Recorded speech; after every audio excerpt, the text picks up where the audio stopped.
இன்றே டவுன்லோட் செய்து உங்கள் ஃபேவரட் ஷோக்களை என்ஜாய் பண்ணுங்க.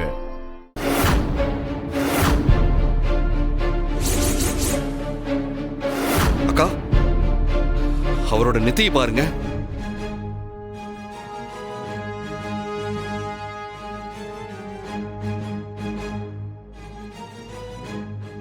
சித்தப்பா, சித்தப்பா கையெடுங்க.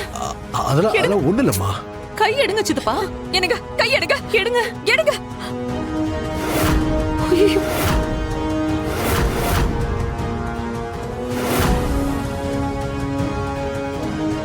சித்தப்பா என்னாச்சுன்னு சொல்லுங்க. ஒண்ணு இல்லம்மா.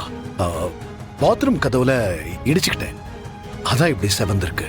இல்ல, பார்த்தா கதவுல இடிச்ச மாதிரி தெரியலையே. வேற என்னமோ நடந்திருக்கு. உண்மையை சொல்லுங்க. அப்பா, என்னப்பா ஆச்சு சொல்லுங்கப்பா.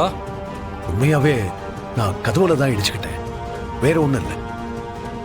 சித்தப்பா, ஏன் நீங்க பொய் சொல்றீங்க? என்கிட்ட நீங்க பொய் சொல்ல மாட்டீங்கன்னு நான் நம்புறேன்.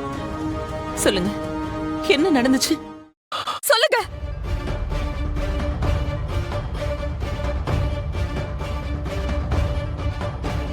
சொல்லுங்கப்பா. நேத்து நான் என் துணியை துவைச்சுக்கிட்டு இருந்தேன். யாருன்னு தெரியுமா? பாருங்க, உங்களுக்கு அவ்வளவுதான் மரியாதை. சொல்லிட்டேன். போடு.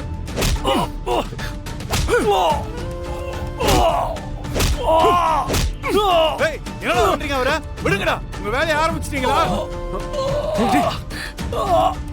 என்ன பண்றீங்க? வேலையை பாரு.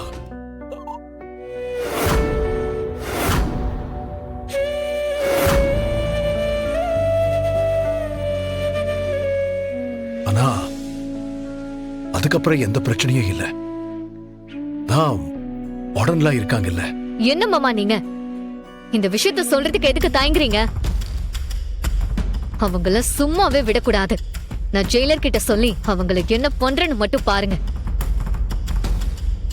கா, எனக்கு ஏதோ சரியா படல. இதுல ஏதோ தப்பா இருக்குக்கா. இல்ல கபிலா, நான் இந்த விஷயத்த சும்மா விட போறதில்ல. டிஎஸ்பி கிட்ட பேசி ஹோம் மினிஸ்டர் வரைக்கும் இதை நான் கொண்டு போக போறேன். இந்திரா, இந்திரா, நான் சொல்றத கொஞ்சம் கேளுமா. இந்த பிரச்சனைய இதோட விடுறதுதாம்மா நல்லது. நான் இங்க புதுசா வந்திருக்கிறதுனாலதான் அப்படி நடந்துக்கிட்டாங்க. இனிமே அப்படி நடந்துக்க மாட்டாங்கம்மா. சொன்ன கேளு. ஓ, புதுசா வந்தா இப்படிதான் வயசு வித்தியாசம் பார்க்காம நடந்துப்பாங்களா? சித்தப்பா, நீங்க என்ன சொன்னாலும் சரி, நான் ஹோம் மினிஸ்டர் கிட்ட பேசதான் போறேன். நீங்க என்ன வேணா பண்ணுங்க. ஆனா நான் அவனுங்கள சும்மா விட போறது இல்ல. சொன்னா கேளுடா. சிவா சொன்னா கேளுங்க, அவசரப்படாதீங்க. ஆமா சிவா, இத நாம வேற மாதிரி தான் ஹேண்டில் பண்ணணும். அப்படி எல்லாம் ஹேண்டில் பண்ணா அவனுக்கு சரிப்பட்டு வரமாட்டானுங்கக்கா. நான் ஹேண்டில் பண்ண போற விதம் தான் அந்த ரவுடிங்களுக்கு கரெக்ட். என்ன தடுக்காதீங்க, என்ன போக விடுங்க. சிவா, சிவா, சொல்றத கேளுங்க.